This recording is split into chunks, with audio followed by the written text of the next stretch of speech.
Very hard to call now what should happen with England and Gareth Southgate for many people, but for me, I think it's pretty obvious what should happen. So, reviewing the quarterfinals that have taken place, I mean, some incredible games. 2 of them went to penalties, and then sadly, my beloved England have been knocked out. And then, of course, we've had an African team reaching the semi-finals for the very first time. We'll start all the way at the beginning between Croatia and Brazil. Just an really entertaining game. Brazil not quite at their best. The game going to extra time after 0-0, but then when Neymar scored to make it 1-0, I think everyone thought that the game was going to be over and Brazil were going to comfortably get through. But Croatia just had one chance, a half a chance even, and the shot took a deflection, ultimately killed Alisson and killed Brazil, took the game to penalties. And for me, I think Croatia's recent experience in major tournaments, you know, in the previous game, in the last 16, Croatia won on penalties. In the World Cup in 2018, they beat Russia on penalties.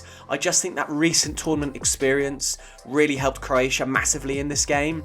And of course, their goalkeeper was absolutely fantastic, making crucial saves in the penalty shootout, meaning that Brazil were knocked out. Then another game going to a penalty shootout, this time Netherlands-Argentina. Such a brilliant match. I think out of the 4, for me, the most entertaining. Just the fact there were 4 goals, went to penalties, and there was so much needle in the game. It just felt like the first half an hour was quite quiet, but then as the game built up from the second half, there was just more and more needle. The Argentinian players just fouling the Netherlands players. I think it was Paredes kicking the ball at the Netherlands bench. It was all just kicking off, and the Netherlands scoring in the 100th minute. Just an incredible moment in the World Cup. I do think Argentina were the better team and they deserved to win in normal time, so fair play for them to pick themselves up after Netherlands took the game to extra time and then win the penalty shootout. Emi Martinez just was absolutely incredible. He just seems like one of those really confident goalkeepers that just completely backs himself in a penalty shootout. Kind of reminds me of Tim Krul, but Emi Martinez actually is just a better goalkeeper, and Messi's Argentina go through to the semi-finals where they will play Croatia. And then as I record this today, I saw Morocco hold on against Portugal and beat them 1-0. An incredible game. Ronaldo in tears at the end of the match. But Morocco, for me, fully deserved to win the game. I think with Portugal, what just stifled them was the fact that they just seemed like they panicked. There was just a sense that they panicked towards the end of the match and they felt like the game was running out for them, and Morocco just defended so valiantly and bravely. And Morocco weren't unlucky. They only conceded 1 goal, and that was an own goal. They've beaten Belgium, Spain, and now Portugal. They fully deserve to be the first African team to reach the semi-final of the World Cup. Incredible from them. Brilliant scenes.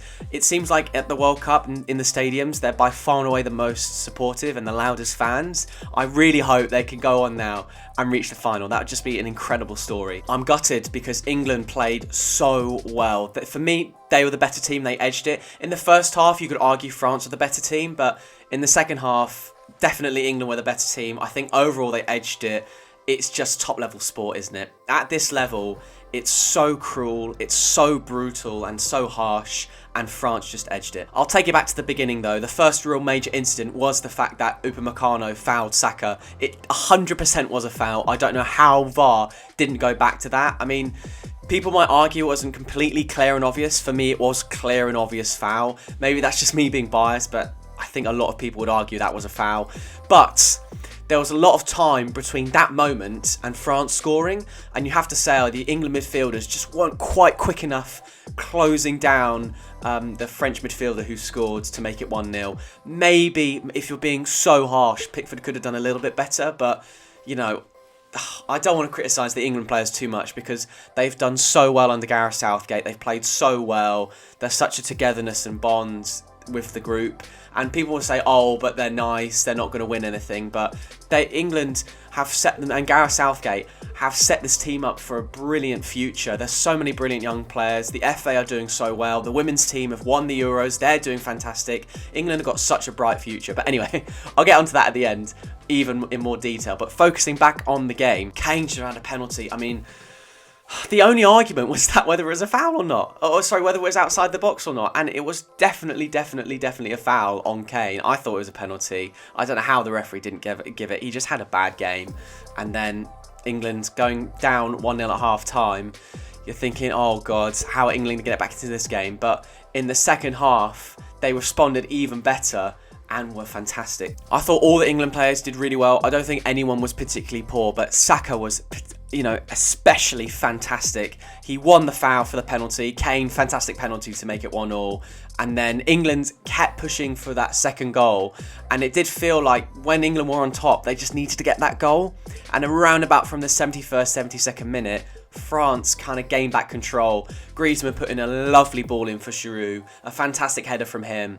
And fair play to Giroud, he's now France's all-time top goal scorer.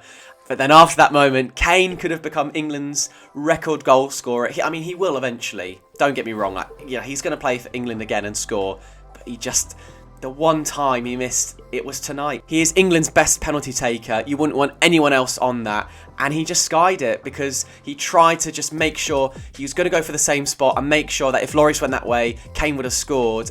And he just skied it.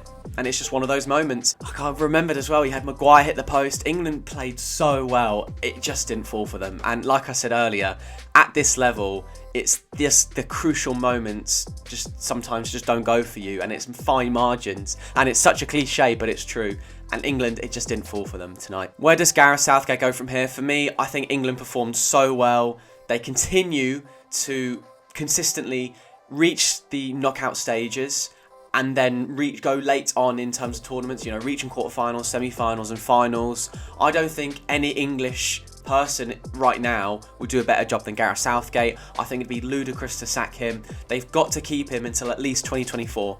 Get him and Gareth Southgate prepared for 2024, and then after that tournament, we'll see where we go from there. I definitely think Gareth is the right man for this job. Some would argue that this group are not winners and Gareth Southgate isn't a winner, and we need to employ someone who is a winner and maybe change that mentality slightly. I would argue that England's mentality at the moment has got to this level, and we can't be too arrogant as England fans because before Gareth Southgate, we had a horrific loss to Iceland in the Euros, and we've been nowhere near winning major tournaments, and the feeling amongst the camps has been shocking. The managers have not been great. The media have been brutal to the England players and the England managers. It's been a total shambles, whereas under this FA now, under Gareth Southgate and with these players, we actually have a future going forward. And like I said, as the FA in general, the women have won the Euros. The women's team are the best team in the world. We've won youth team tournaments. Gareth Southgate has done so well to unite the country. There just simply isn't anyone out there that's a better manager for this England team right now. I'm going to keep recording some World Cup content, and beyond that, after that, some more football content. I hope you enjoyed it, but I am gutted tonight. It's just such a heartbreaking loss. But I hope to see you all in the next video. Thank you very much.